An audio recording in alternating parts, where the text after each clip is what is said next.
8 seconds is all it takes to realize that some truths were never meant to be unearthed. Imagine a man who walked among you, smiled at neighbors, and held the badge of authority, all while harboring a darkness that would terrorize an entire state. Joseph James DeAngelo was born into the quiet town of Bath, New York in 1945, a place untouched by the violence that would define his future. His father, a U.S. Army sergeant, imposed strict control over the household, a discipline that concealed a cruelty few could recognize. Early witnesses later described the shadows of abuse, whispers of torment, and a young boy watching unspeakable acts unfold, experiences that would etch a pattern of fear and secrecy into his psyche. By the time he reached adolescence, the threads of obsession and compulsion had begun to intertwine. Burglaries, theft, and cruelty toward animals were no longer secret whims. They were rehearsals, a dark apprenticeship for the horrors to come. He joined the Navy in the mid-1960s, serving in the Vietnam era. Yet even there, among the chaos of war, a methodical darkness persisted within him, a discipline turned sinister. Returning stateside, he pursued criminal justice and police science, earning degrees with honors, a veneer of respectability hiding a growing, invisible storm. He entered the ranks of law enforcement, a man sworn to protect, now carrying the tools and knowledge that would facilitate a reign of terror. In Exeter, California, he walked the night as a patrolman, a figure both familiar and unknowable, quietly observing, calculating, learning the weaknesses of homes, of families, of the human mind. Marriage came, children arrived, and with them the perfect disguise, a father, a husband, a citizen. Yet beneath the surface, a predator rehearsed in silence, mapping neighborhoods, memorizing routines, learning who would be alone, who would be vulnerable. These were the first steps in a journey that would spiral into an abyss of human suffering. This is the man who would become known under names whispered in terror: the East Area Rapist, the original Night Stalker, the Visalia Ransacker, the Golden State Killer. Every label is a doorway into decades of horror, every crime a signal that evil often wears the mask of normalcy. What you are about to hear is not a story of coincidence, not a tale of chance. It is the meticulous choreography of a mind trained in both law and lawlessness, a duality that shielded him from suspicion and enabled unspeakable acts. Prepare yourself, because the darkness we will explore is both intimate and systemic, a mirror of fear and power intertwined in one human form, and once you see it, you will never unsee it. By the early 1970s, DeAngelo had already begun to perfect the art of invisibility. He moved through life with a meticulous precision, a man who could manipulate appearances while cultivating a private ritual of terror. His engagement to Bonnie Jean Colwell ended in disaster, exposing the first glimpses of a controlling, violent personality that would later define his crimes.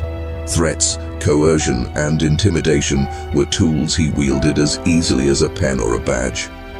By 1973, he married Sharon Marie Huddle, constructing a domestic facade of normalcy that would shield him from suspicion for decades. 3 daughters were born, laughter echoing through homes that the outside world saw as typical, peaceful, safe. Yet the shadows persisted. Even as a husband and father, his mind calculated, analyzed, and rehearsed. Night after night, he prowled neighborhoods, learning how people slept, how they left their homes vulnerable, how fear could be inserted and controlled. As a police officer, he understood the limits of investigation, the blind spots in law enforcement, and he exploited them. The perfect predator was born not from opportunity alone, but from intimate knowledge of both human behavior and institutional procedures.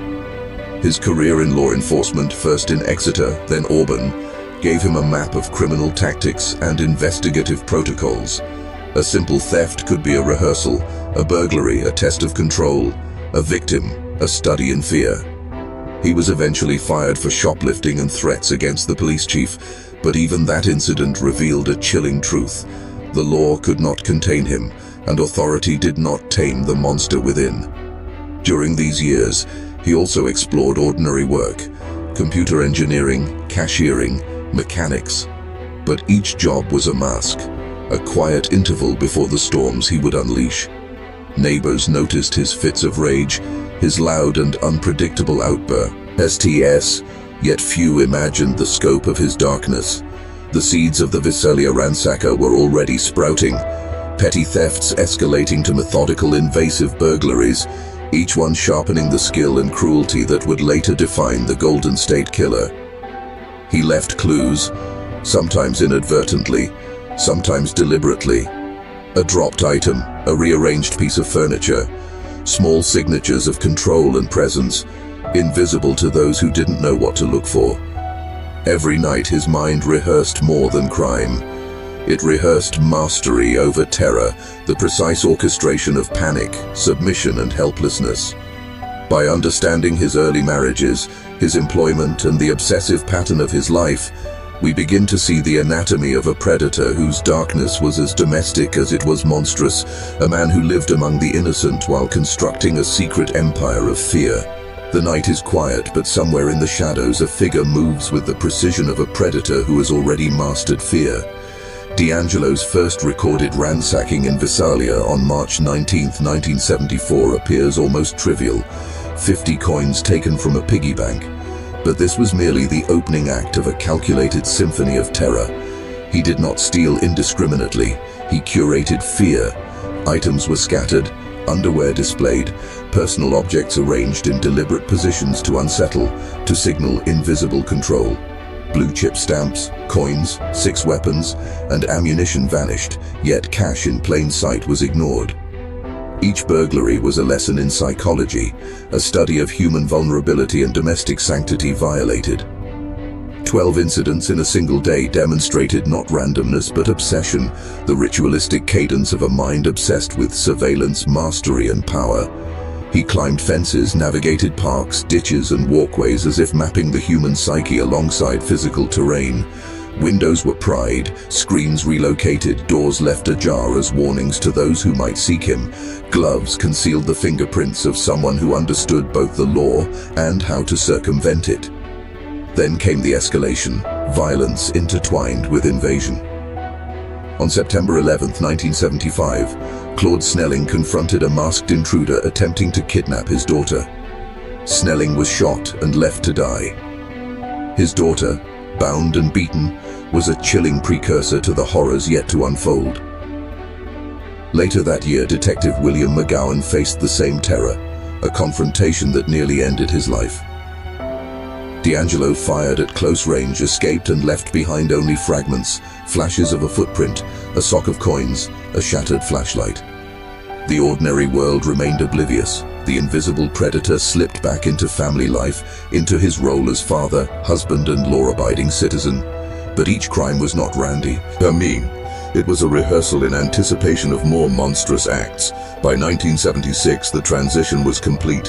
From the shadows of Sacramento, he struck at women in their homes, stalking them, studying routines, planting the instruments of bondage, and practicing the control of terror. 15-year-old Chris Pedretti became the unwilling pupil of his twisted curriculum. For hours, she endured the calculated horror of being bound, raped, and humiliated, a psychological imprint that would last a lifetime.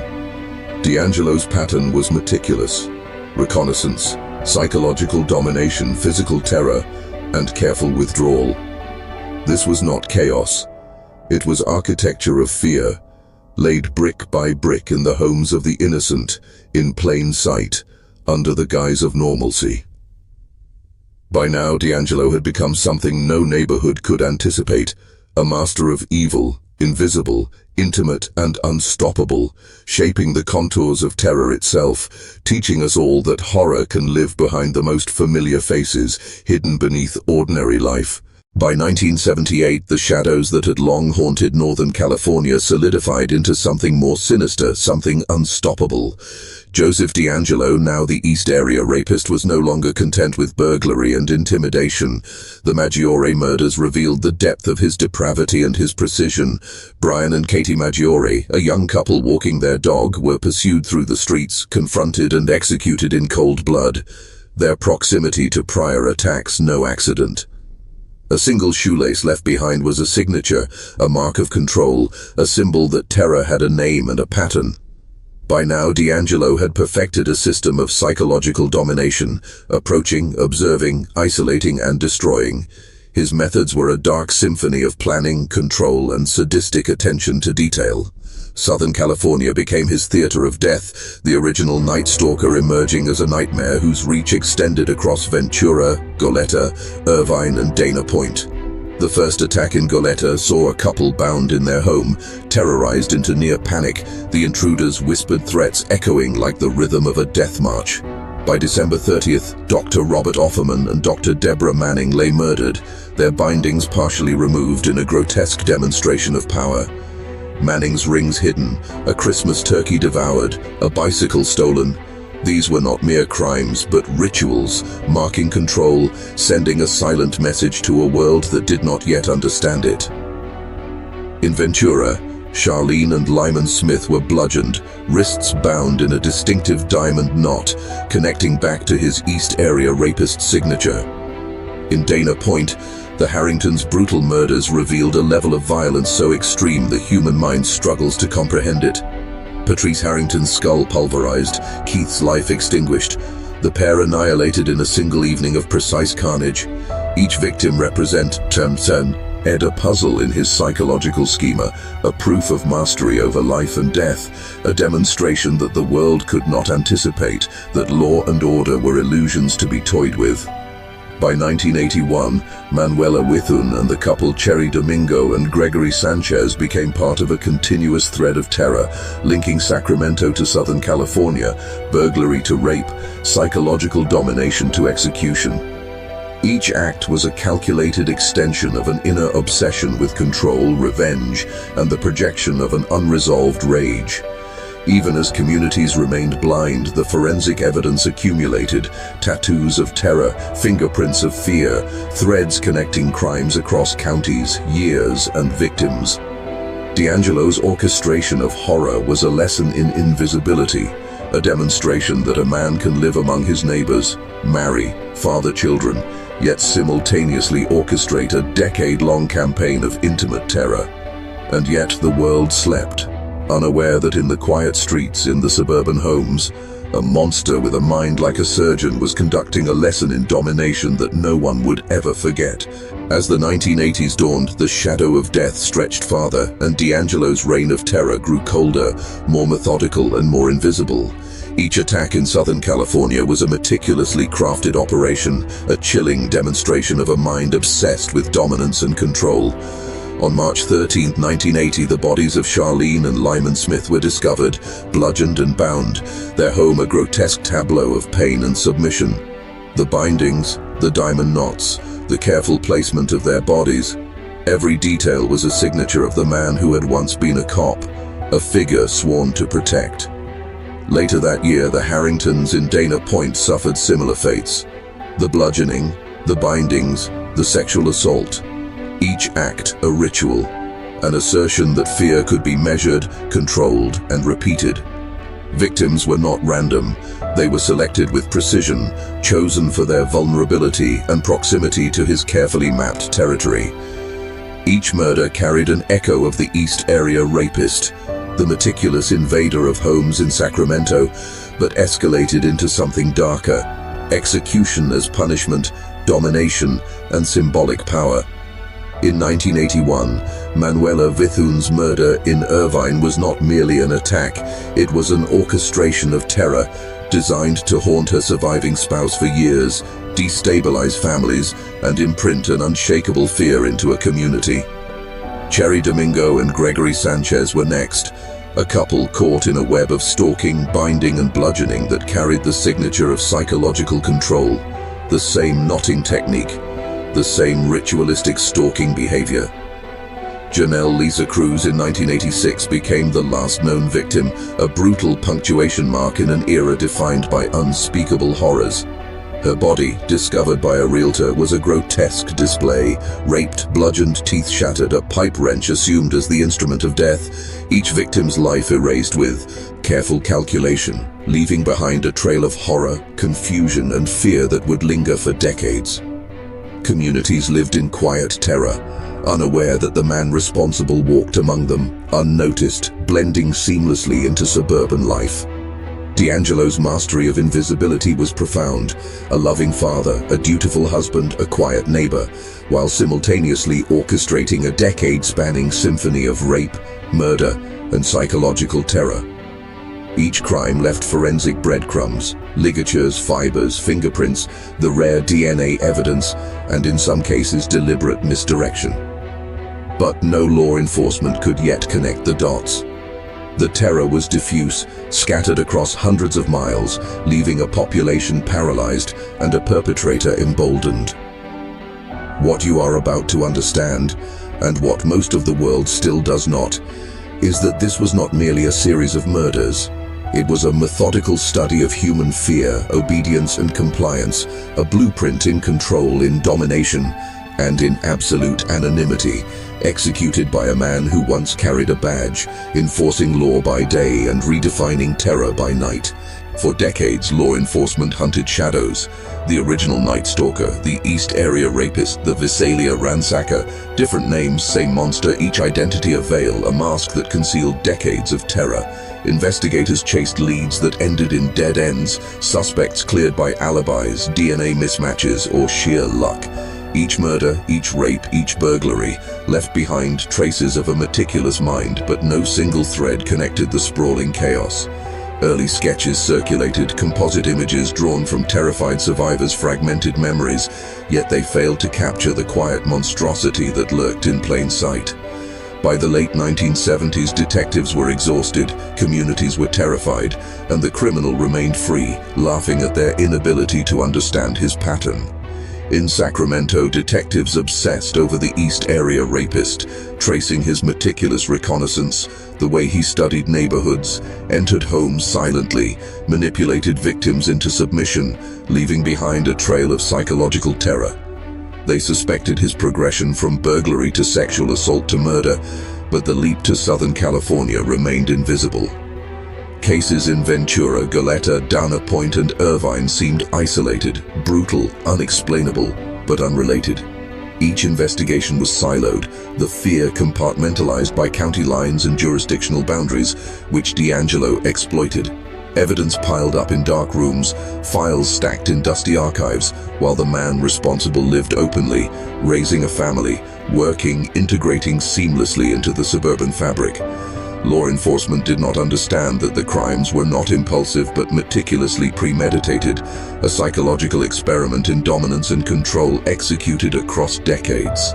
The killer's knowledge of police procedure, gained from his own career in law enforcement, allowed him to evade capture at every turn. Threats, taunting calls, and subtle manipulation of victim statements ensured that he remained several steps ahead.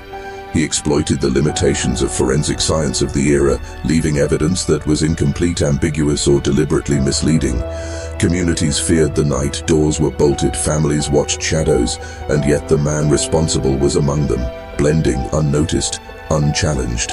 And then, decades later, a new weapon emerged: genetic genealogy. DNA evidence, preserved and catalogued, began to connect crimes that had remained separate in investigators' minds. A chain reaction began, tracing lineage, mapping family trees, uncovering relatives, building a network that would finally point to one man, Joseph James DeAngelo. The revelation was shocking, almost too much to grasp.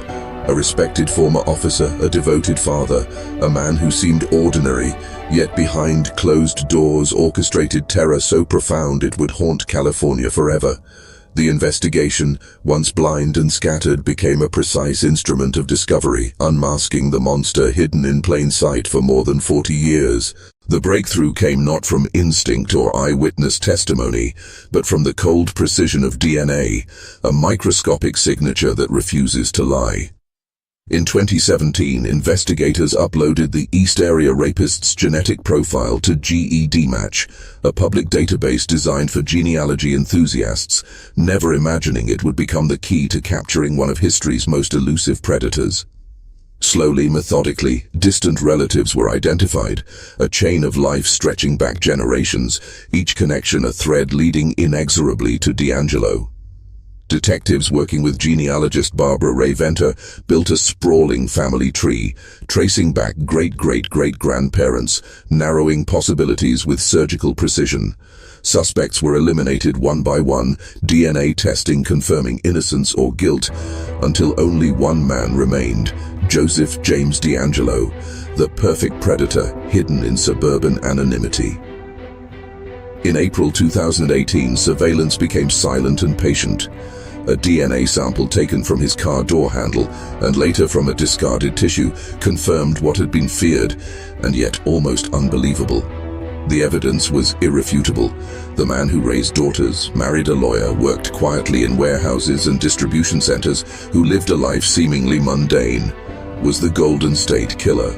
The scale of his crimes, over 50 rapes, more than a dozen murders, hundreds of burglaries, was staggering.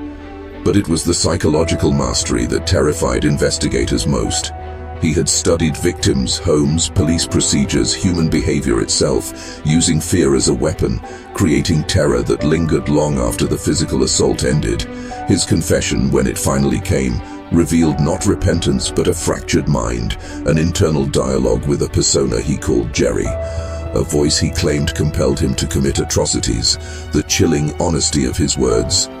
"I didn't want to do those things. I pushed Jerry out and had a happy life. I did all those things. I destroyed all their lives, so now I've got to pay the price," was a window into the monstrous duality of his existence. He was a man who understood law enforcement intimately, who manipulated the system, who lived unnoticed while terrorizing the innocent. The revelation of his identity sent shockwaves through communities that had spent decades haunted by unsolved crimes, the shadows of fear finally given a face. But even as DeAngelo was unmasked, the dark history of his actions, the intricate web of terror and control he wove across California, served as a grim reminder. Monsters can hide in plain sight, blending into normalcy, waiting decades before the truth catches up. And now, the world would finally see him. The mind behind the nightmare, stripped of anonymity, his secrets exposed for all to confront, an unsettling testament to the limits of human perception and the enduring power of hidden evil. To understand the darkness of Joseph James DeAngelo, one must look at the origins of his existence, the subtle fractures and hidden torments of his youth that whispered the first echoes of violence. Born November 8, 1945 in Bath, New York, to a military father and an emotionally distant mother, DeAngelo's life began under the rigid, unforgiving discipline of an army household. His father, a sergeant, was reported to have been abusive, a man whose control over his children shaped obedience and fear in equal measure. Joseph witnessed horrors that most adults would never forget. One relative claimed he saw his sister violently assaulted by airmen while the family was stationed in West Germany.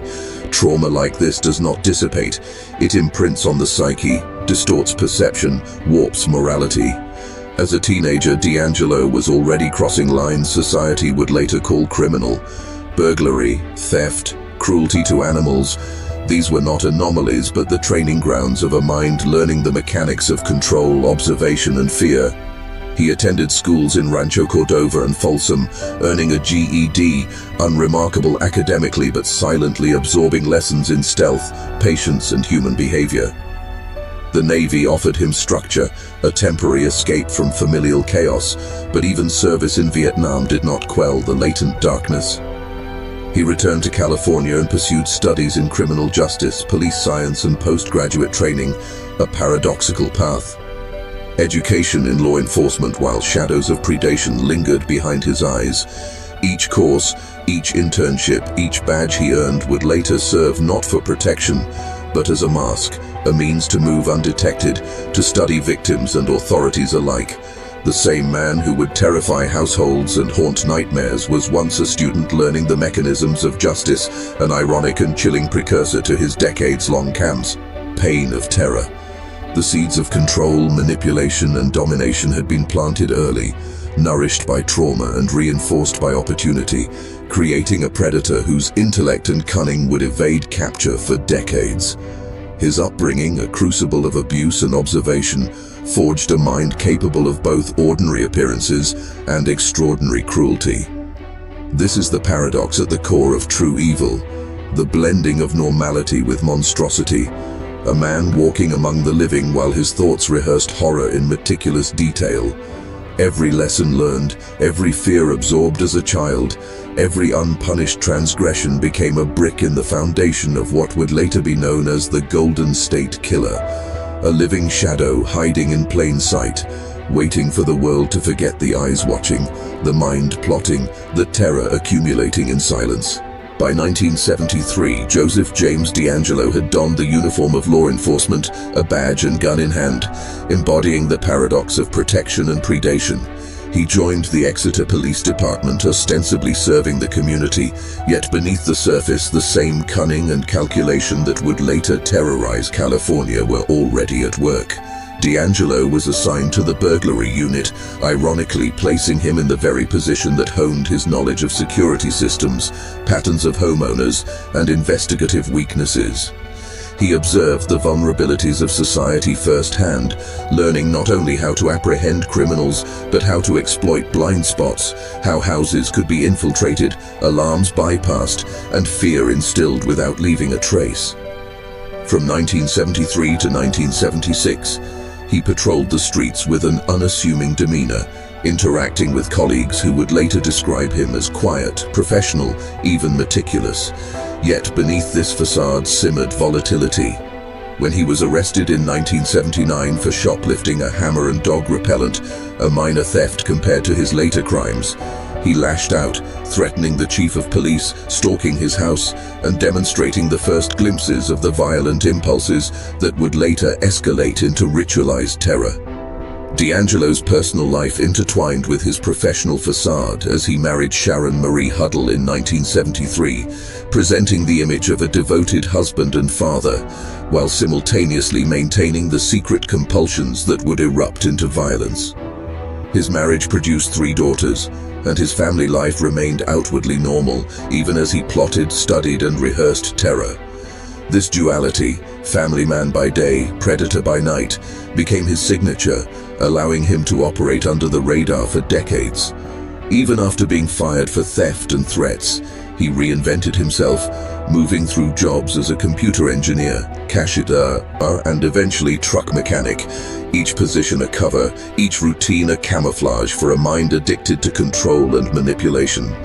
These years were not idle, they were the incubation period for a criminal who had perfected the art of observation, patience, and execution. The same hands that held a badge that comforted a child also learned the meticulous preparation required to terrorize families, to break into homes, to assert dominance through fear. By the time the East Area Rapist would first appear in Sacramento, DeAngelo was a man with both the knowledge of law enforcement and the practiced skills of a predator, a combination that made him invisible, untouchable, and terrifyingly efficient. The man the world would later call the Golden State Killer was already in place, waiting for opportunity, rehearsing in silence, watching the patterns of human life like a predator, waiting for the perfect moment to strike. The first whispers of terror began in Visalia, California in the spring of 1974, long before the name East Area Rapist or Golden State Killer would haunt the nation. DeAngelo, now armed with the knowledge of law enforcement tactics, initiated his signature campaign of fear through burglary, entering homes in the dead of night with surgical precision. His first recorded intrusion was almost trivial, $50 stolen from a piggy bank, but this small act belied a methodology and ritual that would define his criminal identity. He did not merely steal, he staged.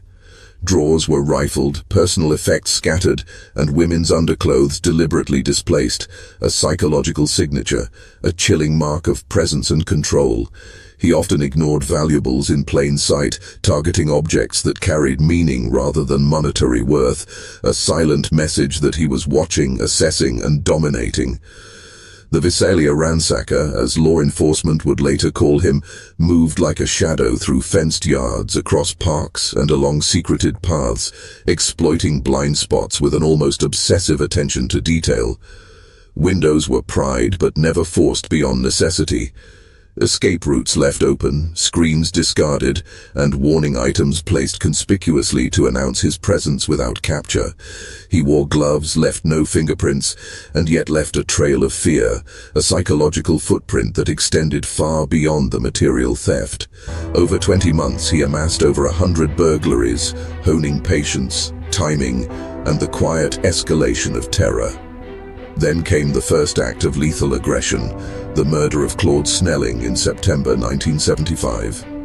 Snelling, a journalism professor, confronted DeAngelo as he attempted to abduct his daughter, and in the blink of a night, the ransacker transformed into something darker. 2 gunshots, a father's life extinguished, and a young girl brutalized in the same instant. This was the blueprint for future escalation. DeAngelo retreated into invisibility once again, leaving behind the shattered normalcy of a neighborhood gripped by fear and confusion.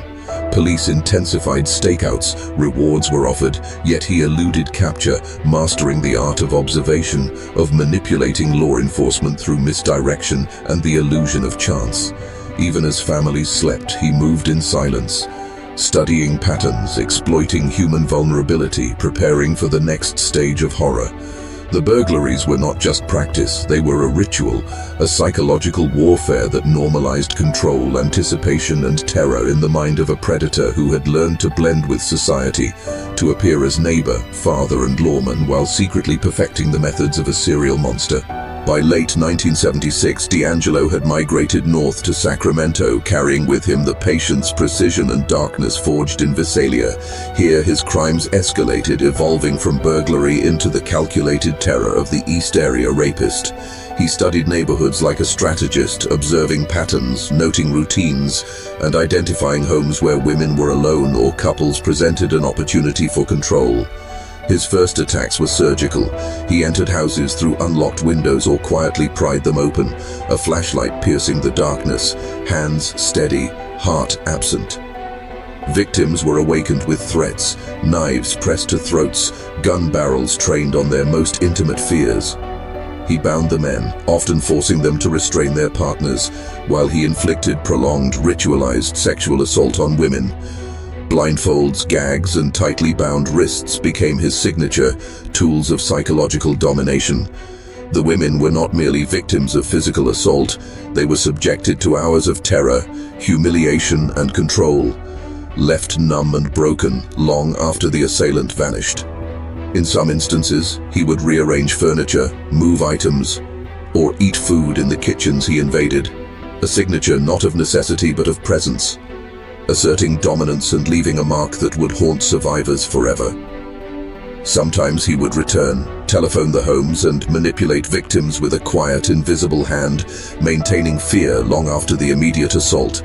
His obsession was not only with physical control, but with the invisible architecture of terror, the psychological blueprint of dominance, the deep imprint of fear that would ripple across the community. The East Area Rapist's reign terrorized Sacramento, his presence a whisper in the night that no one could definitively trace. With each attack, he refined his methods, learning from escape routes, alarms, and police response, evolving into a predator whose intelligence, discipline, and brutality were terrifyingly symbiotic. He became invisible in plain sight, the neighbor, the father, the mechanic, all while orchestrating horrors behind closed doors. This duality, the ability to operate within society while unleashing methodical destruction in secret, defined him. The terror he cultivated was not accidental. It was a calculated extension of a mind that had already studied law enforcement, human behavior, and the art of control. As the East Area Rapist, DeAngelo was no longer just a criminal. He was a psychological architect of fear, and Sacramento became his unwitting laboratory. By 1978, the darkness in DeAngelo's mind had fully crystallized into lethal precision.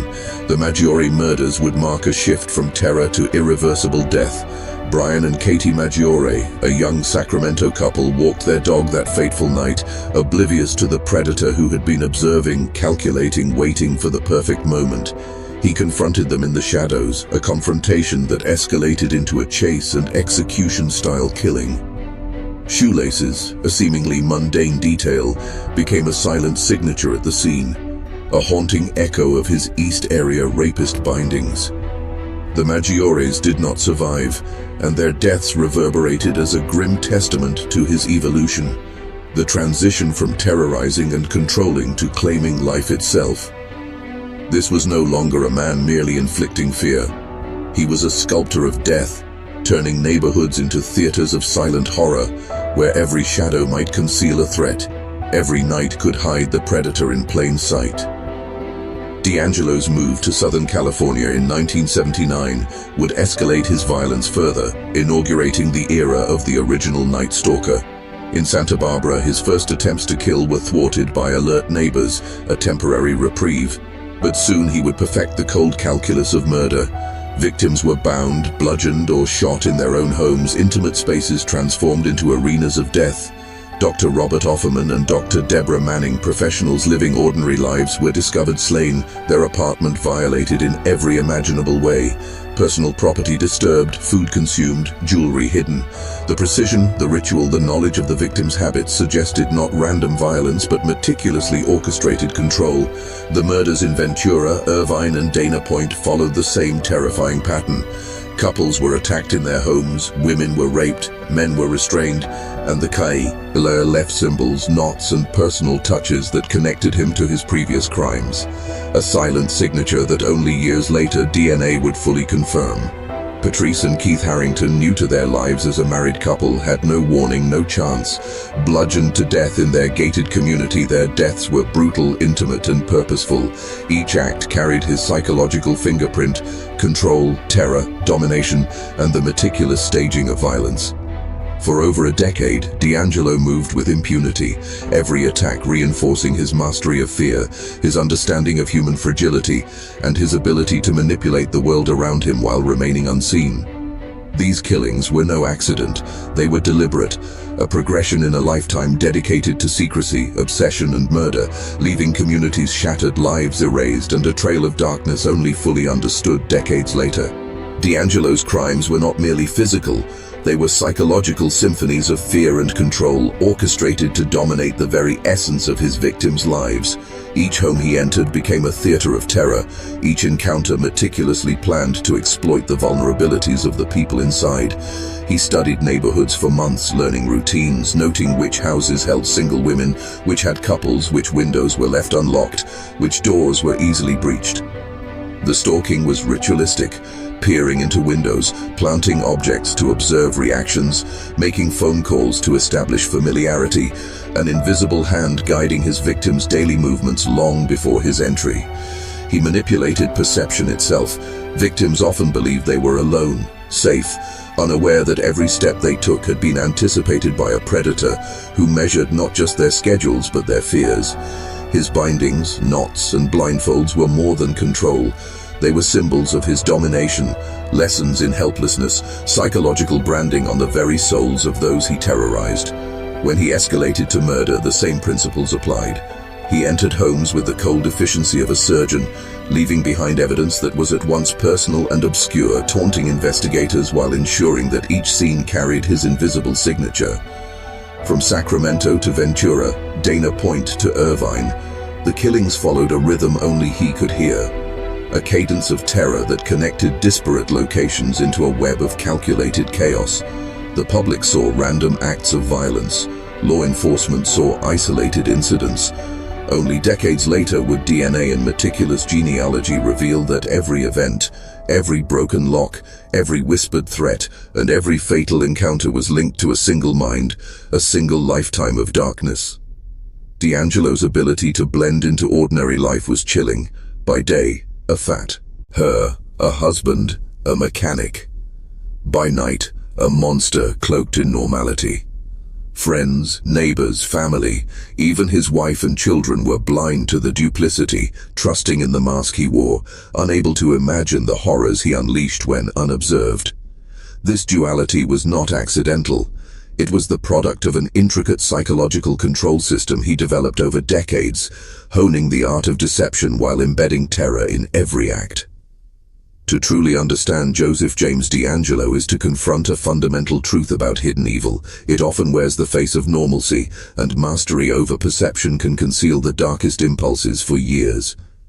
In this section we confront not just his actions but the invisible architecture of fear he built, the methodical approach that allowed him to evade detection, and the disturbing realization that monsters can live among us unnoticed while orchestrating horrors we cannot imagine.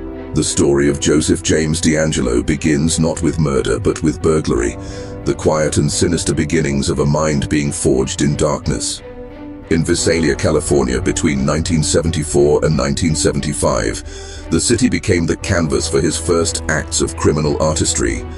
Known then as the Visalia Ransacker, he prowled neighborhoods under the veil of night, moving with the precision of a predator and the patience of a tactician.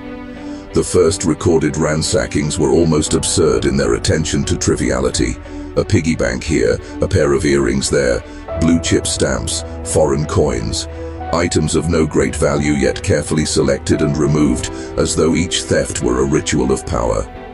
He would climb fences, navigate hidden paths, exploit unlocked windows, leaving multiple escape routes open in case of pursuit. Each house became a stage where he played out his private obsession with control, moving removed screens onto beds, scattering clothing, sometimes arranging items deliberately to provoke unease. The gloves he wore concealed more than fingerprints. They concealed intent, the methodical shaping of a mind that would soon graduate to terror. It was during this period that the first sparks of violence emerged. On September 11, 1975, Claude Snelling, a college professor, confronted a masked intruder in his carport attempting to abduct his daughter. DeAngelo shot Snelling twice, leaving him to stagger back into the house where he later died, his daughter brutalized and left helpless. This was no longer petty theft. The burglary had escalated into sadistic mastery, the ransacker becoming something else entirely, a man who understood that fear itself could be weaponized. In another encounter, Detective William McGowan nearly apprehended him during a stakeout, only to have the intruder respond with a gun, firing at close range and escaping into the darkness with ease, leaving behind clues designed to taunt, not assist, the authorities. Each act reinforced his sense of invincibility, teaching him lessons in evasion, control, and the manipulation of human psychology. The Visalia ransacker was more than a criminal. He was an architect of fear, testing the boundaries of law, society, and morality. Every burglary became a rehearsal, every confrontation a study in power, preparing him for the horrors to come. It is here in these early acts of precision, ritual, and audacity that the shadow of the East Area Rapist and the original Night Stalker begins to take form, hidden in the quiet streets of an unsuspecting town, waiting to emerge decades later as one of the most feared predators in American history. By 1976, the predator who had haunted Visalia evolved into something darker, more terrifying. Joseph James DeAngelo moved to Sacramento County, and with this relocation came an escalation from burglary to calculated, relentless sexual violence. The East Area Rapist emerged, a man who would spend hours studying neighborhoods, tracking the routines of women, entering homes unnoticed, and learning the most intimate details of his victims' lives before striking. He was no longer simply taking possessions, he was taking control, asserting dominance over his victims in a way that would leave them traumatized for life. His first known Sacramento attack on December 18, 1976, involved 15-year-old Chris Pedretti, home alone during a Christmas party. DeAngelo, masked and armed, forced her through a night of terror, alternating her exposure to cold and confinement, binding her, gagging her, raping her repeatedly over 2 hours.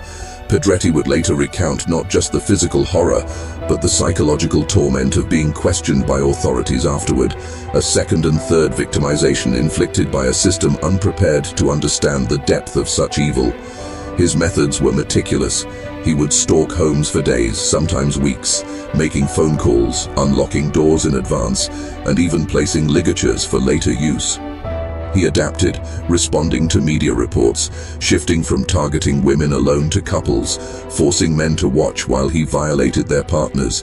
Demonstrating a chilling awareness of the psychological power of fear, he used household items to control, to punish, to terrorize, stacking dishes on men's backs, binding wrists with shoelaces, blindfolding victims with torn towels, often leaving bindings so tight that numbness would linger for hours. Sometimes he lingered after the assault, ransacking closets, eating food, drinking beer, leaving the home in disarray, before slipping away into darkness. He taunted, threatened, and replayed his personal vendettas, whispering the name of an old fiancée during attacks decades after rejection had burned into his psyche. The East Area Rapist was not a man who could be stopped by ordinary means. He was learning, evolving, anticipating, a predator who would terrorize over 50 known victims across multiple counties, leaving behind a trail of horror, unanswered questions, and the unsettling certainty that the man behind the mask was closer than anyone imagined. Sacramento's quiet streets became his hunting ground, his victims mere pawns in a game that would continue decade after decade until his capture would finally reveal the monstrous mind behind the mask. On the night of February 2nd, 1978, the darkness of Rancho Cordova concealed a tragedy that would mark a turning point in DeAngelo's descent into pure violence. Brian Keith Maggiore, a 21-year-old military policeman, and his 20-year-old wife, Katie Lee, were walking their dog, unaware that the shadow stalking them would end their lives in seconds. They were near the same neighborhoods where the East Area Rapist had already struck, and the predator who had once broken into homes to terrorize would now escalate to murder. The couple fled when confronted in the street, a fleeting hope crushed by the relentless pursuit of a man who had honed his methods of fear and control. They were shot down, executed in cold blood, leaving behind a neighborhood steeped in shock and fear. Investigators later found a shoelace nearby, the chilling signature of the same man who had bound and tortured his previous victims. The FBI, decades later, would confirm that the East Area Rapist had claimed the Maggiores as part of his twisted campaign, cementing the link between sexual terror and homicidal intent. This was the moment when stalking and control crossed the line into irreversible death, and the dark history of Joseph James DeAngelo took on a new, lethal weight. Residents lived in fear, knowing that the predator's gaze could fall upon them at any moment, and law enforcement faced an enigma that eluded capture for years. DeAngelo's transformation into the original Night Stalker began in earnest as he migrated south to Santa Barbara and Ventura counties. Here, his crimes became more audacious, more brutal, and increasingly fatal. In October 1979, the first Southern California murders struck, the victims bound, bludgeoned, or shot, leaving the community paralyzed with fear and suspicion. The surviving couple from one early attack would alert neighbors, foiling a complete massacre. But most victims were not so fortunate. Patterns emerged: the use of bindings, the sexual assault of female victims, and the cold, methodical execution of men.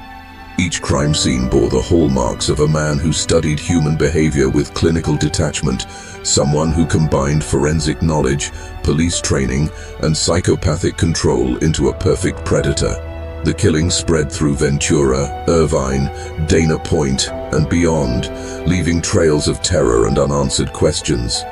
Law enforcement remained baffled, unable to connect the dots between Northern and Southern California, and the shadow of DeAngelo's identity remained obscured, hidden in plain sight.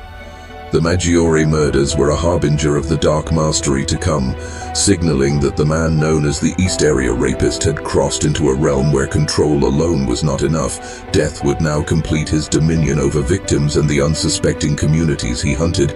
The original Night Stalker was no longer a shadow in the night. He had become a predator whose calculated violence terrorized Southern California from 1979 to 1986. His first strike in Goleta in October 1979 set the tone. An intruder who bound a couple, whispered threats, and fled when the alarm of survival shattered his plans. But the terror escalated rapidly. On December 30th, Dr. Robert Offerman, a 44-year-old orthopedic surgeon, and Dr. Deborah Manning, 35, a clinical psychologist, were found brutally murdered in their Goleta condominium. Manning had been raped, Offerman's bindings had been loosened, evidence of a desperate attempt to fight to survive. Their deaths marked a chilling sophistication: stolen bicycles to divert attention, a killer entering vacant adjoining condos, consuming food as if asserting dominance over the household, leaving behind meticulous chaos that screamed control. In 1980, the killings continued with merciless precision. Charlene and Lyman Smith were found in Ventura, bludgeoned with a log from a woodpile.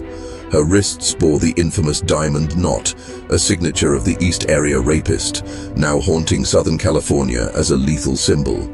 The Smiths' deaths were not just acts of murder, they were performances of dominance, orchestrated with ritualistic consistency, a psychological signature leaving investigators both horrified and mystified.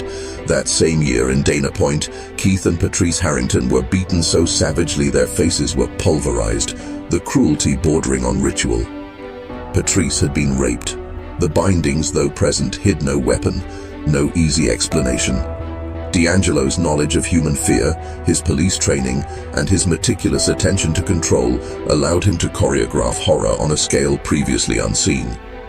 1981 brought Manuela Withun, raped and murdered while her husband lay hospitalized, intensifying the psychological torment as he became a suspected of his wife's murder.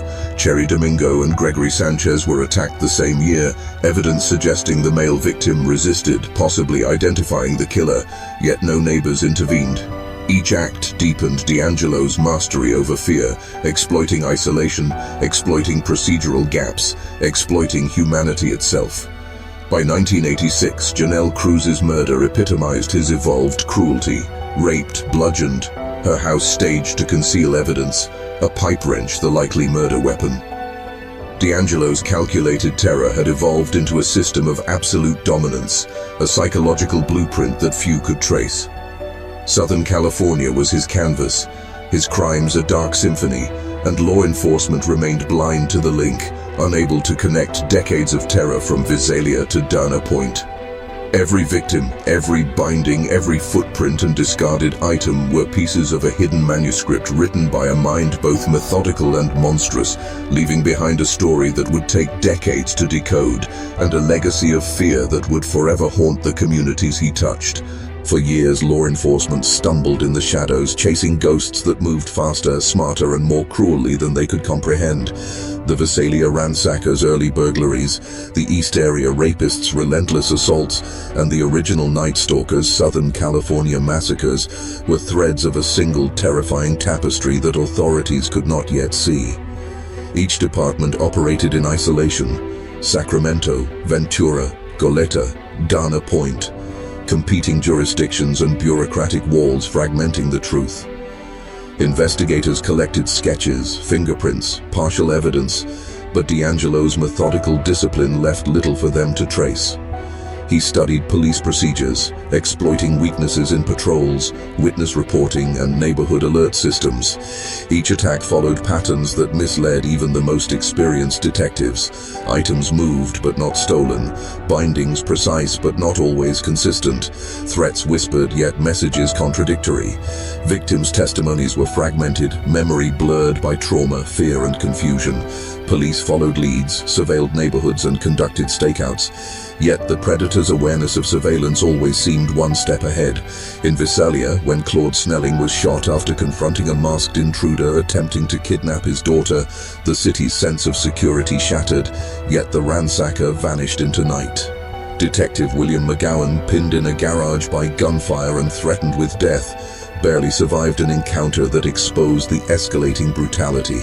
Sacramento investigators, reeling from dozens of rapes, watched as patterns suggested a transition from burglary to sexual assault to murder, but could not yet connect the dots. Communities lived in suspended terror, doors bolted, windows reinforced, yet the predator's imagination and audacity continually evaded capture.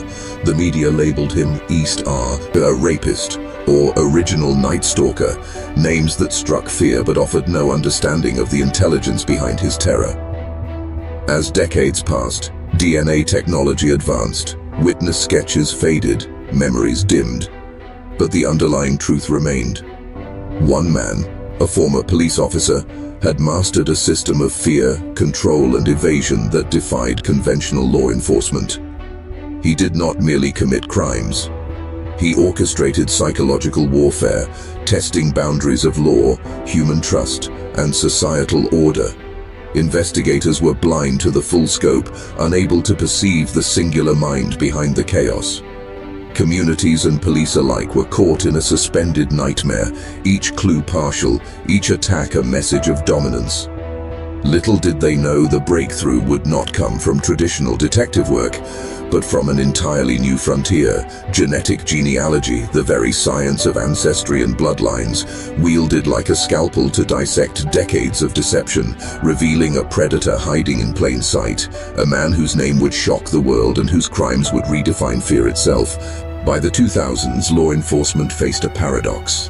The Golden State Killer's trail was cold, but science was advancing in ways that would pierce decades of darkness. DNA collected from crime scenes, discarded cigarette butts, a ski mask left on a bedroom floor, hairs pulled from bindings, lay dormant in evidence lockers, silent witnesses to unthinkable crimes. Traditional databases yielded nothing. Suspects were cleared, theories disproven, communities left to carry scars. Then came the emergence of genetic genealogy, a discipline combining DNA analysis with ancestry research. Investigators realized that the key to solving a decades-old nightmare might not be in chasing footprints or fingerprints, but in tracing bloodlines, family trees, and distant relatives. Detective Paul Holes and FBI lawyer Steve Kramer embarked on a meticulous, unorthodox strategy. They uploaded the killer's DNA profile to GED Match, a public genetic database designed for hobbyist ancestry research, creating a ripple that would traverse generations. Suddenly, they were not looking for the criminal alone. They were mapping the web of his lineage, cross-referencing age, geography, and familial connections. Distant cousins appeared in the data, living relics of the killer's hidden history. Over months, hundreds of lives were examined, hundreds of potential paths traced, every branch scrutinized for alignment with the predator's known characteristics. Genealogist Barbara Ray Venter joined the effort, applying an almost surgical precision to the sprawling family trees. Each connection narrowed the circle of suspicion. Each exclusion tightened the grip around a single figure who had eluded justice for decades. By December 2017, the investigators had identified Joseph James DeAngelo, a former police officer, truck mechanic, and suburban husband, as the man whose name had haunted California for over 40 years. The revelation was both scientific and psychological, a convergence of modern technology and the dark persistence of evil hidden behind ordinary facades. DeAngelo's DNA, collected surreptitiously from a car door handle and discarded tissues, confirmed what the genealogists had already deduced. The Golden State Killer had been hiding in plain sight, blending suburban normalcy with decades of terror. For law enforcement, this was unprecedented. For victims, a terrifying validation. For society, a chilling confirmation that evil can wear the mask of the mundane. The predator's meticulous evasion, his knowledge of police procedure, his careful maintenance of domestic normality, and his decades-long silence had all been undone by a combination of blood, code, and digital history. The very strands of life that connect us all had betrayed him, exposing the depth of his crimes and the fragility of human oversight. DeAngelo's capture would not only close a chapter of relentless fear, but also reveal a broader, haunting truth. Monsters can hide behind every door, in every neighborhood, and sometimes they are the ones sworn to uphold the law. On the evening of April 24, 2018, the web of secrecy, deception, and terror spun by Joseph James DeAngelo began to unravel in the quiet suburbs of Citrus Heights. Law enforcement, armed with months of painstaking genealogical research, surveillance, and DNA confirmation, moved silently toward the man who had orchestrated decades of horror. Neighbors reported nothing unusual. The unassuming suburban streets betrayed no clue of the monster living among them. DeAngelo, 72 years old, was taken into custody in the side yard of his home, a life of terror colliding abruptly with the justice he had evaded for so long. In that moment, the ordinary exterior of a suburban home became a threshold into one of America's darkest true crime narratives, a reminder that evil often hides behind domestic normalcy. Immediately, investigators began piecing together the implications of the arrest.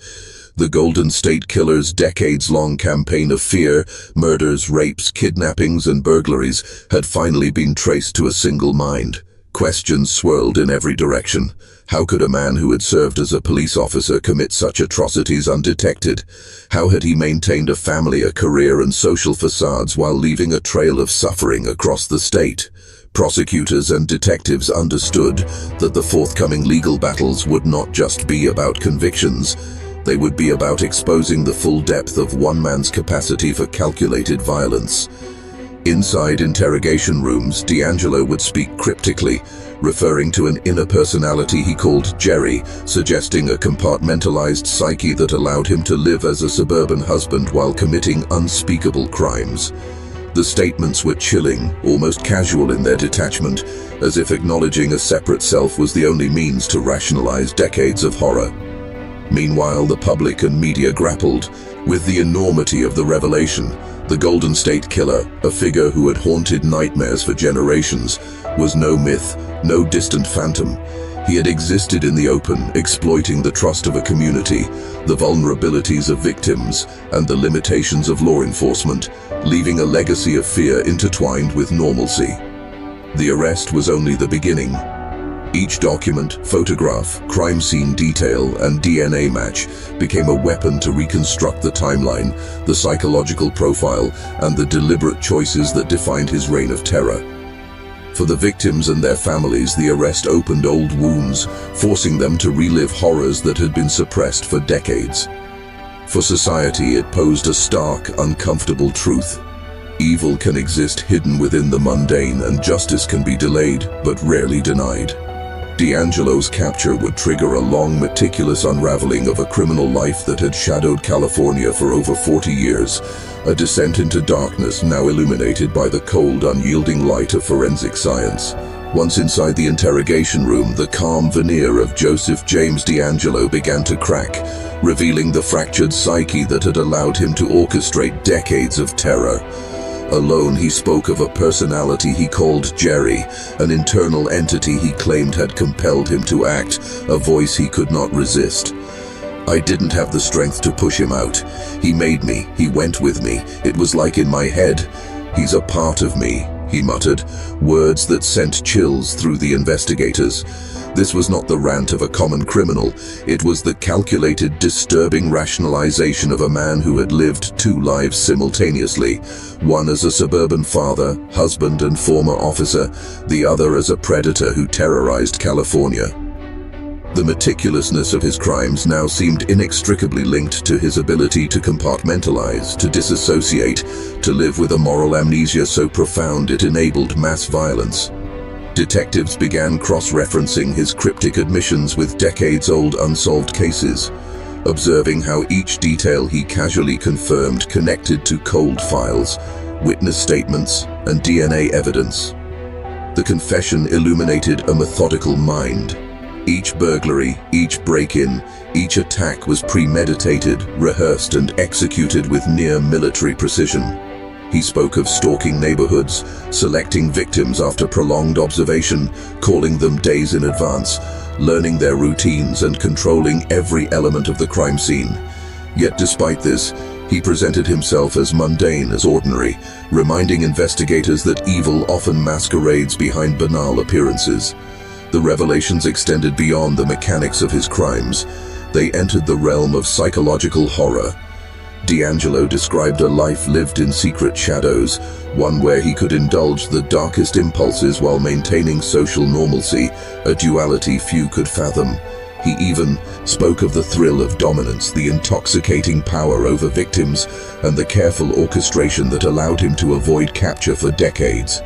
Each word reinforced the notion that this was not random violence but a deliberate, sustained campaign.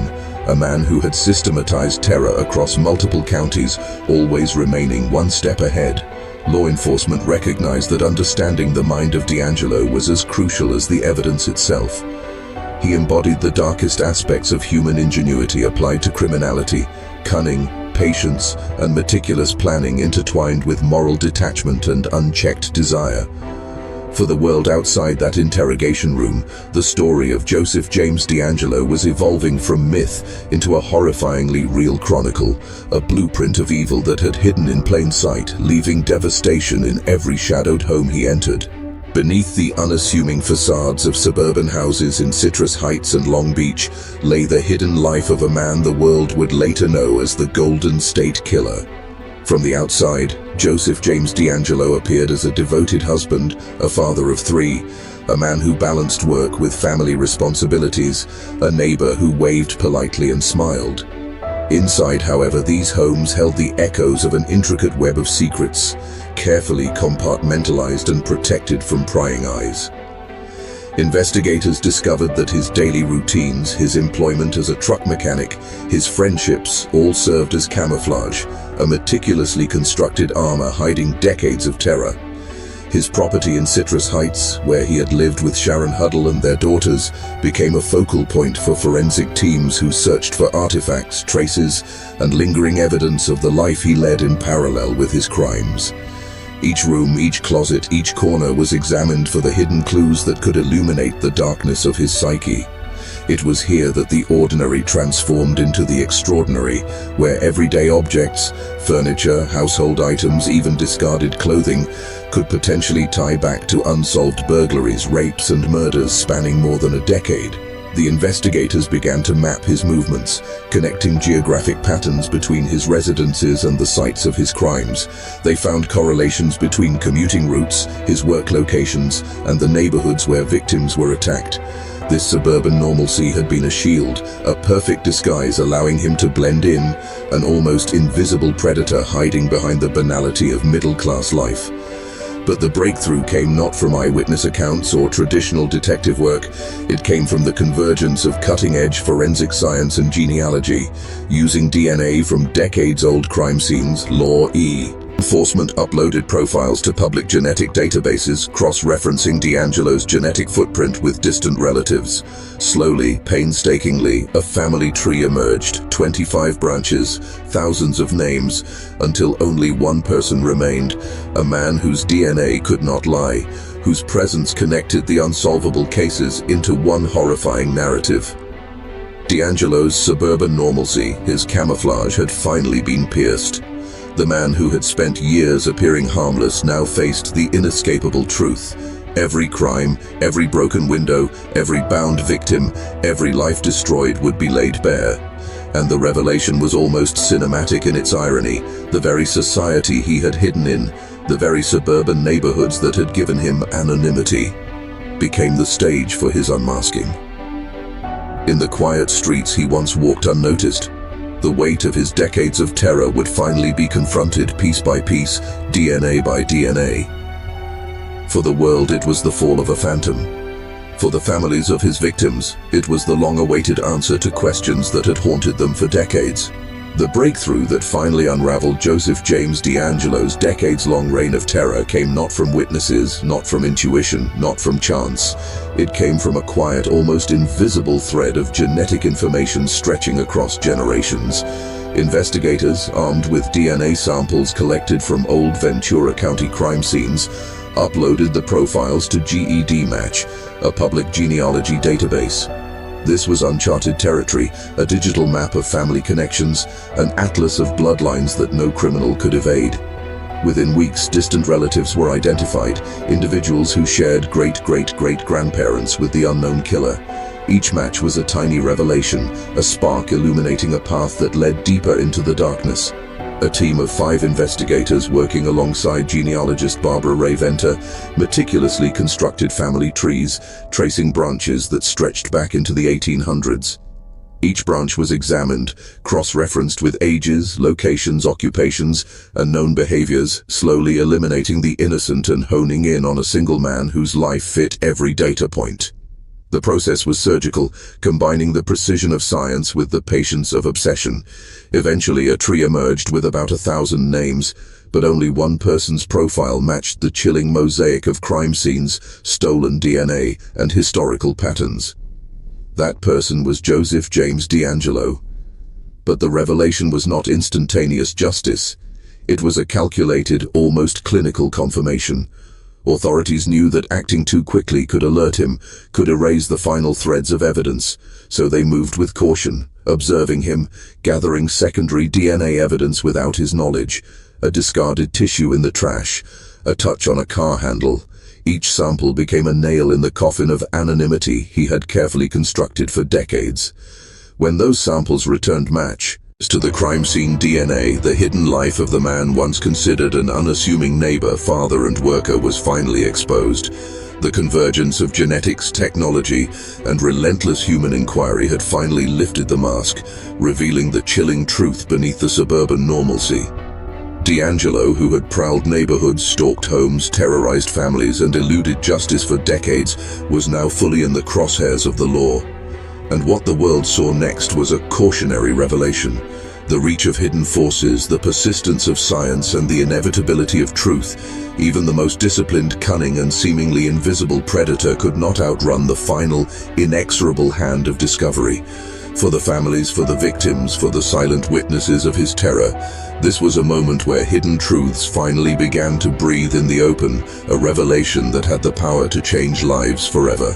April 24, 2018 began like any other day in Sacramento, but for Joseph James DeAngelo it would mark the end of a meticulously constructed double life. Law enforcement, armed with months of painstaking investigation, surveillance, and genetic confirmation, moved silently toward the house that had once been a safe harbor of suburban normalcy.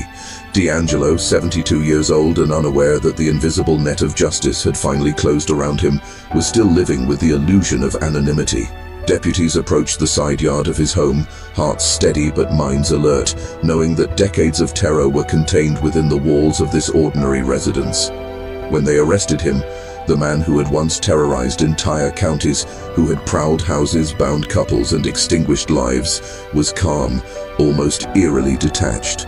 His eyes betrayed nothing, yet inside a lifetime of secrets was beginning to collapse. He was read his rights, handcuffed, and escorted into a world where his past could no longer hide. Inside interrogation rooms, under the bright, sterile lights, the true psychology of DeAngelo emerged. He spoke of Jerry, an internal persona he claimed had compelled him to commit unspeakable acts, an attempt to disassociate from the enormity of his crimes. Investigators trained in reading the human mind recognized the facade for what it was, a desperate post-fact rationalization, a final grasp at controlling the narrative of his own monstrosity. Outside, families who had been terrorized decades earlier were finally granted the silent vindication of his capture, though the scars he had left could never truly heal. For the law, for the DNA evidence, and for the painstaking reconstruction of his crimes, this arrest was more than a procedural victory. It was the culmination of decades of invisible work, patience, and the relentless pursuit of truth. In the shadows of some suburban streets, the echoes of his terror still lingered. But now a predator who had hidden behind a badge, a father, a neighbor, a man of seeming normalcy, would face the weight of the law he once mocked. The arrest was not just about punishment, it was a revelation of hidden truths, a demonstration that even the most careful architect of darkness leaves traces, fingerprints not always visible to the eye, but indelible to science. The facade was gone, the carefully curated mask shattered, and for the first time in decades, the man known as the Golden State Killer could no longer roam freely through the nightmares of California families. This moment, seemingly simple on the surface, was in reality the apex of a dark story, a turning point where hidden history, suppressed evidence, and the meticulous application of modern forensic science converged to illuminate a truth that had eluded the world for 44 years. After his arrest, the full magnitude of Joseph James DeAngelo's crimes began to crystallize in the judicial system. On August 23, 2018, he was formally arraigned in Sacramento, facing 13 counts of first-degree murder and 13 counts of kidnapping, charges carefully chosen to circumvent California's expired statutes of limitations on his decades-old rapes and burglaries. The courtroom was tense, a space where the ghosts of his victims, though not physically present, seemed to hang in the air, demanding recognition, justice, and the naming of horrors long denied. Prosecutors across 6 counties coordinated to construct a case that spanned decades, piecing together fragmented evidence, eyewitness accounts, and DNA that had lain dormant in crime labs for years. Defense lawyers, confronted with the overwhelming weight of forensic certainty, struggled to find cracks in a meticulously documented pattern of predation, while the public followed every detail, collectively shivering at the sheer scope of his offenses. DeAngelo's demeanor remained unnervingly composed, a man whose outward normalcy had concealed the dark, obsessive meticulousness that fueled years of terror. He had lived a life of contradictions: father, husband, neighbor, police officer, and yet all of it had been a mask, a vehicle to channel violence into hidden corners. As proceedings continued, the psychological impact of revisiting his crimes became apparent. Victims, forced to relive their trauma in court, described the profound violation of not only their bodies but their very sense of safety, of normalcy, and of trust. Families of murder victims watched as the man responsible for shattering their worlds maintained a calm exterior, a chilling reminder that evil often wears the guise of ordinary.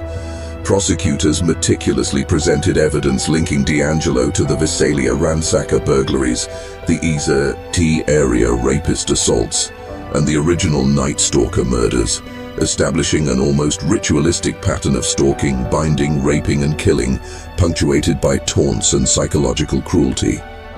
The court became more than a venue of law. It became a theater of reckoning, a place where decades of fear, unresolved pain, and hidden truths were finally acknowledged. Each piece of DNA, each corroborated testimony, each reconstructed crime scene forced the collective audience to confront a truth often ignored. Monsters can exist within communities, unseen, camouflaged by routine and civility. In these early court proceedings, the line between ordinary suburban life and unspeakable evil blurred, reminding all who watched that the architecture of darkness often thrives behind the most ordinary facades.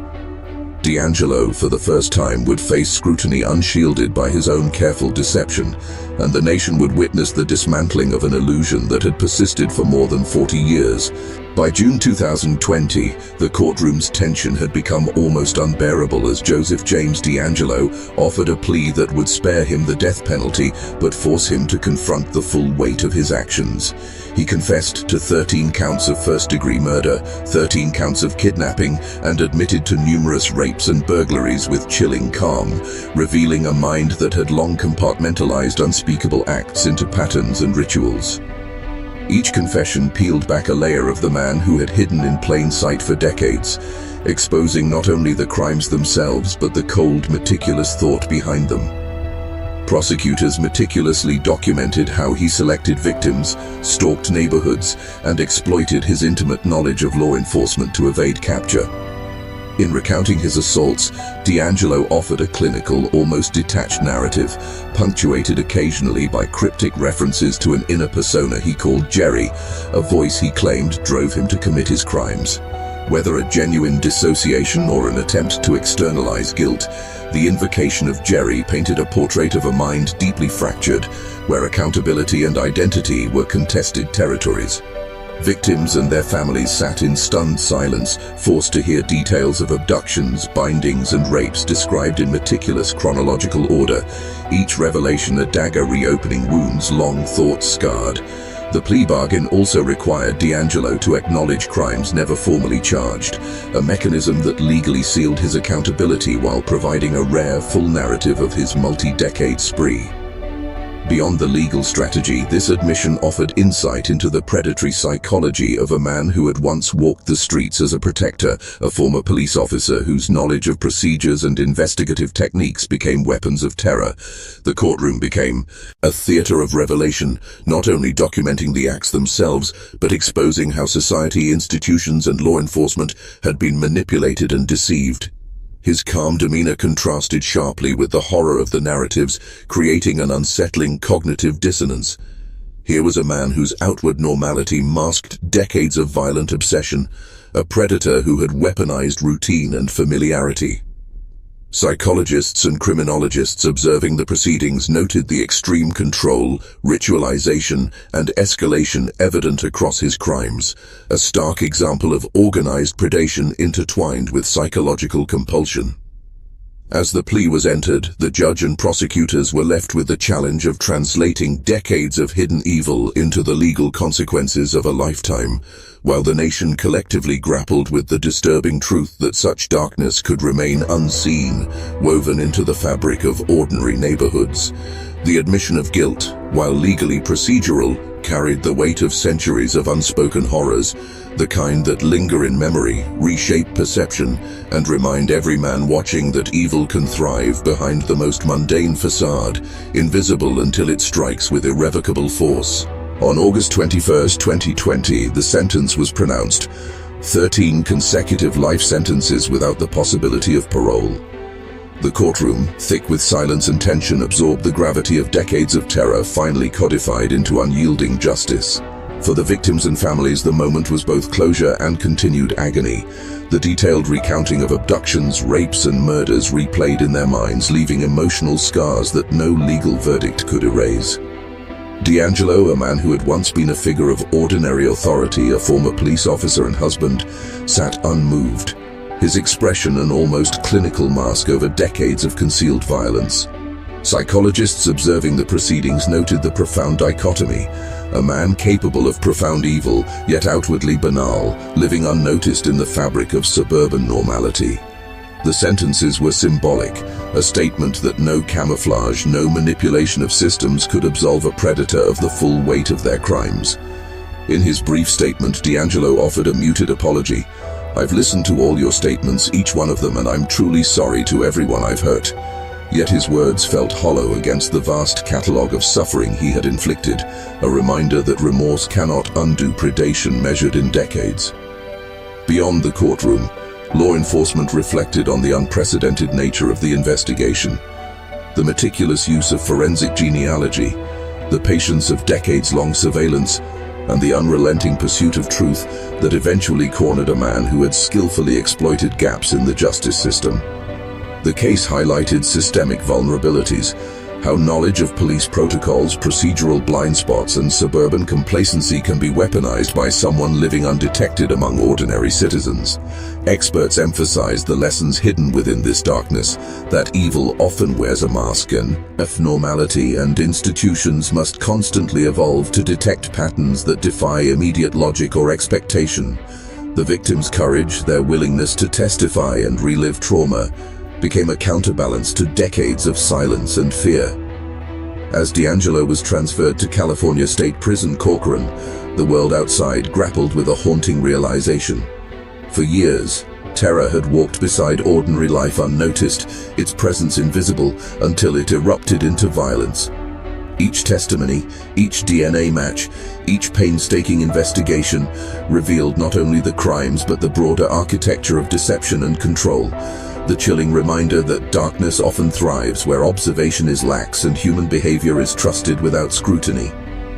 This case, once considered unsolvable, became a masterclass in patience, intelligence, and relentless pursuit, a warning etched into history, a study of evil masked by ordinariness, a story that challenges every man watching to question the unseen shadows that might exist behind the doors of the familiar world. The shadow DeAngelo cast over California communities did not vanish with his incarceration. It lingered like a spectral imprint on neighborhoods once considered safe. Families who had survived his invasions found themselves permanently altered, their trust shattered, their routines now measured against the possibility of unseen threats. Psychologists studying the aftermath describe a phenomenon where victims and even neighboring families exhibited hypervigilance, anxiety, and chronic stress, the long-term psychological echoes of a predator who manipulated fear as skillfully as he manipulated locks and doors. This was not mere criminal activity. It was a sustained campaign of terror, executed with meticulous planning and an almost ritualistic attention to psychological domination.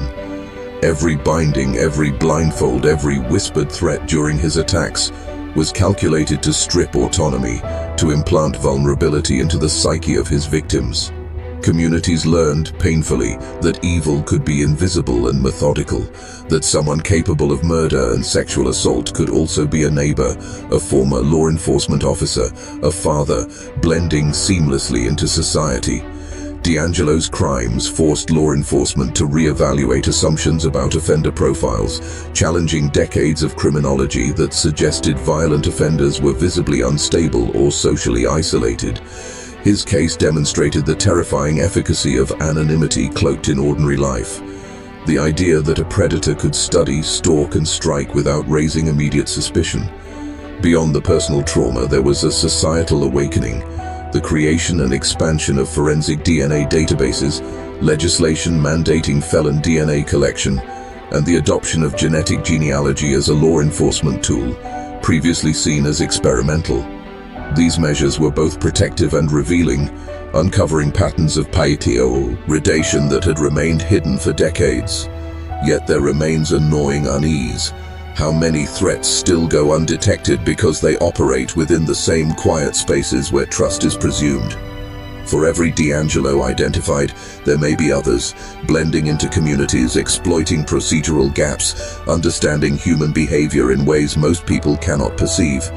The legacy is one of vigilance, of the need for knowledge as armor, of recognition that history is rarely neutral and that evil often thrives quietly, unnoticed, until it erupts violently. For men watching, this is more than a story.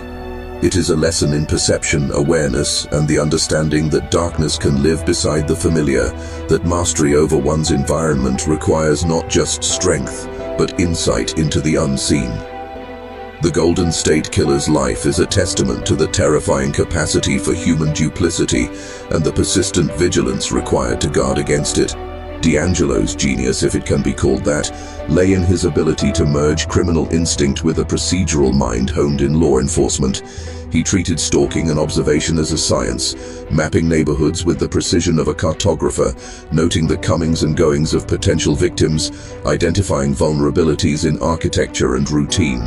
He learned patterns, exploited trust, and transformed ordinary suburban spaces into arenas of control. His attacks were never random. They were the culmination of days, sometimes weeks of reconnaissance. Windows were tested for fragility, locks noted for weakness, escape routes memorized. But beyond the physical, DeAngelo mastered psychological warfare. The terror he inflicted was layered. A woman awakened to a shadow in her bedroom, her partner bound beside her, her life in immediate danger. And yet the trauma extended far beyond the moment. The bindings he used were not mere restraints. They were instruments of domination designed to imprint helplessness into memory, to make every victim relive the invasion in the dark corners of their minds for decades. He used the human need for predictability against his prey, phoning some in advance, studying their routines, sometimes weeks before an attack, ensuring that fear could be sown and harvested. In neighborhoods where he struck repeatedly, paranoia became a new social currency. Doors were double-locked, children monitored, lights left on indefinitely.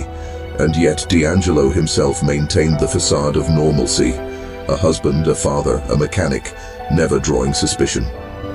The duality of his existence is perhaps the most unsettling aspect. He was simultaneously mundane and monstrous, blending ordinary social roles with the capacity for calculated horror. This duality challenges our assumptions about evil, forcing us to confront the uncomfortable truth that those capable of unimaginable acts often do not appear overtly dangerous. For investigators, it meant decades of misdirection, chasing shadows while the true predator walked among them, learning, planning, waiting. The careful orchestration of his crimes created a legacy of fear and uncertainty that would ripple through families and law enforcement for decades, reshaping forensic methods and public awareness alike. For the viewer, the lesson is clear. The mind capable of meticulous strategy, patience, and manipulation can be more dangerous than any weapon, and understanding the psychology behind it is as crucial as understanding the crimes themselves. Knowledge of this mind is a key to survival in a world where appearances deceive and danger often lurks in plain sight.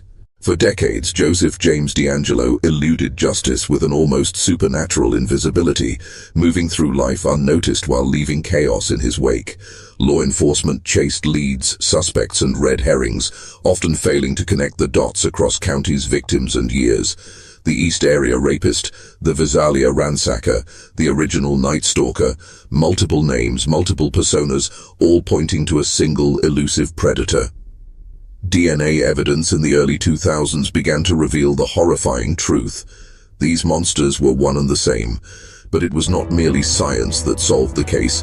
It was ingenuity, patience, and the digital age's ability to expose hidden connections. Investigators tapped into forensic genetic genealogy, creating sprawling family trees from distant relatives' DNA, hunting down the single individual whose genetic fingerprint matched the crimes. Every discarded tissue, every trace of DNA left in haste or ignorance became a link in a chain that ultimately led to DeAngelo's doorstep. The strategy was unprecedented, controversial, and profoundly effective. It revealed a disturbing truth. The boundaries of privacy, identity, and law are malleable when justice demands answers to evil that hides behind normalcy. DeAngelo's capture on April 24, 2018 was almost anticlimactic in its quiet precision. A man once feared across California, now arrested in the garden of his own home. Yet the aftermath was no less haunting.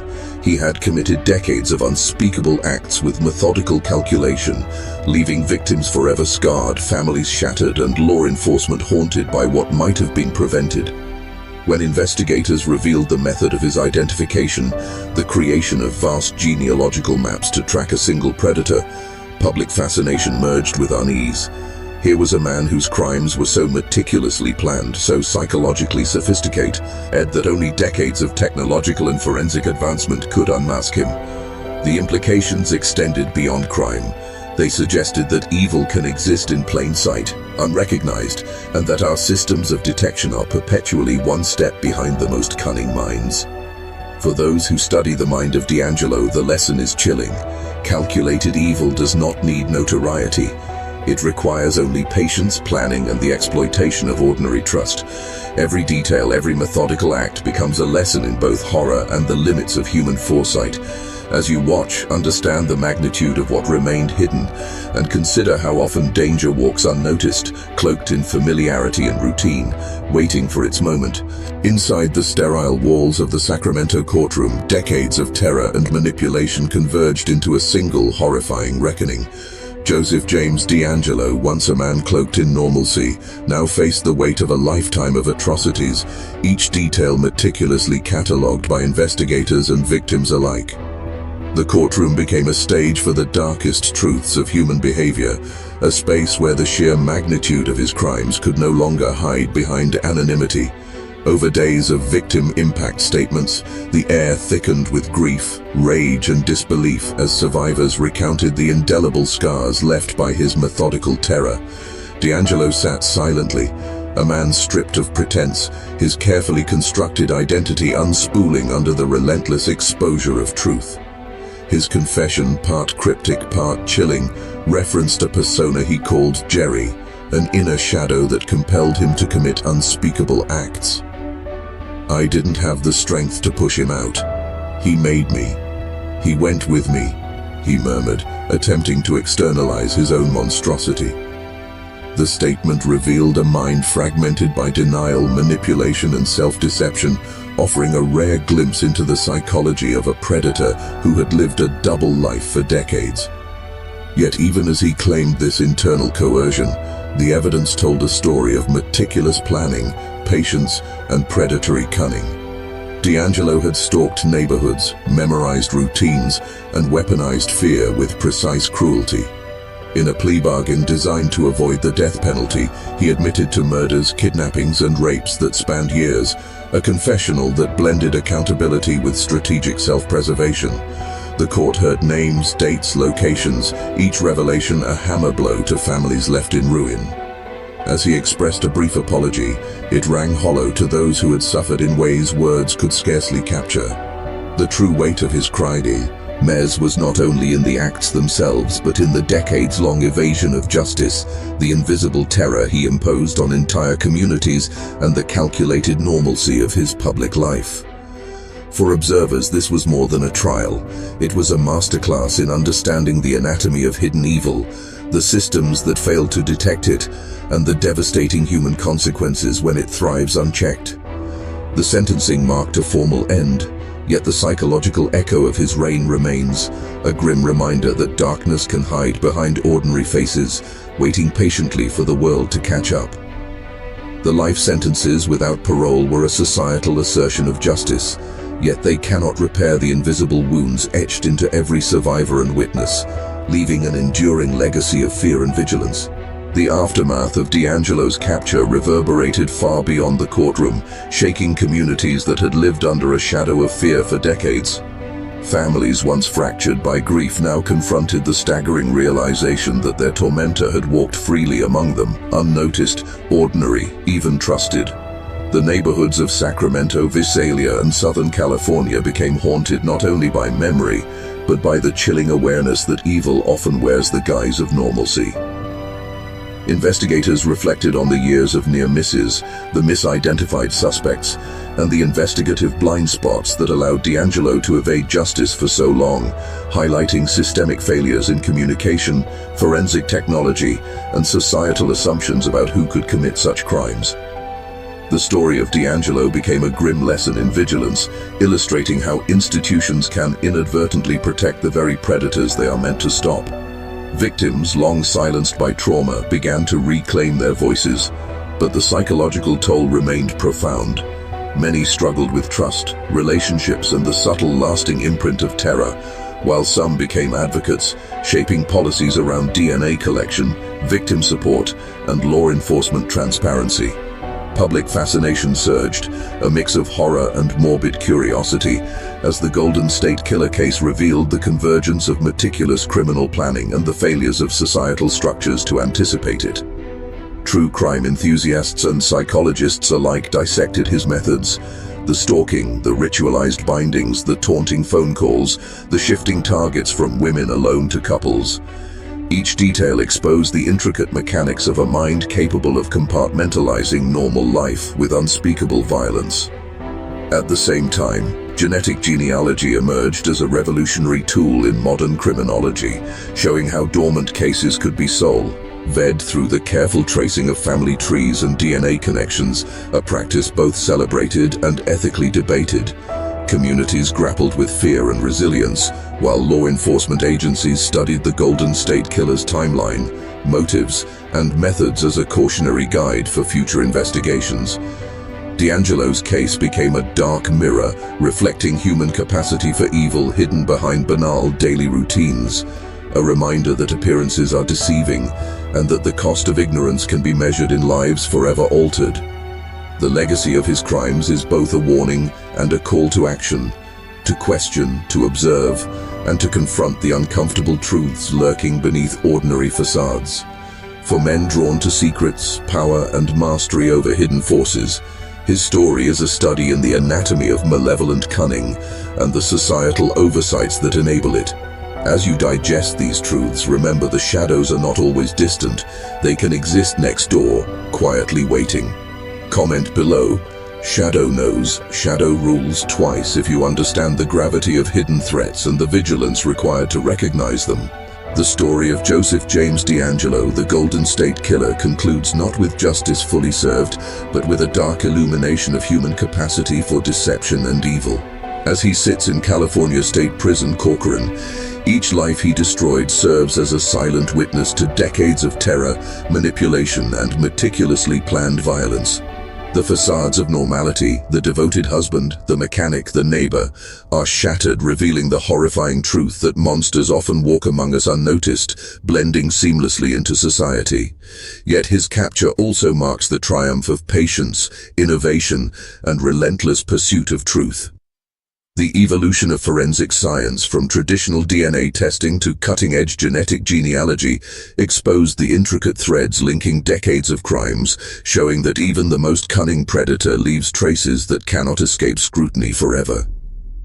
For victims, families, and communities, the emotional scars remain permanent, a reminder that evil leaves an indelible mark that transcends time.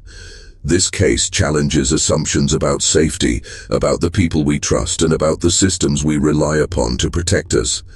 For men drawn to understanding hidden forces, institutional corruption, and the psychology of malevolent genius, DeAngelo's story is a masterclass in vigilance and critical awareness. It compels reflection. How often do we ignore the subtle signals of danger? How often do we assume safety based on appearances alone? The Golden State Killer's reign was enabled by society's blind spots, by trust given freely, and by investigative limitations, each exploited with meticulous precision. Yet, his downfall demonstrates the power of persistence, of knowledge, and of technology wielded to expose darkness. As you confront this history, internalize the lessons hidden in the shadows: awareness, skepticism, and the refusal to accept surface realities. Remember, understanding evil is not just about fear. It is about mastery, preparedness, and the recognition of patterns others overlook. Let this be a guide in your own life. The pursuit of truth, no matter how uncomfortable, equips you with insight few possess. If this journey through the macabre history of Joseph James DeAngelo has altered your perception, if it has opened your eyes to the hidden mechanisms of evil and the delicate balance of vigilance and knowledge, then take action. Like this video, share it to spread awareness, and subscribe to the channel to continue uncovering the forbidden histories and dark truths that shape our world. The shadows are vast, the secrets are deep, and the path to understanding requires courage and unwavering attention. Stand ready, for knowledge is power, and power is the only shield against darkness concealed in plain sight.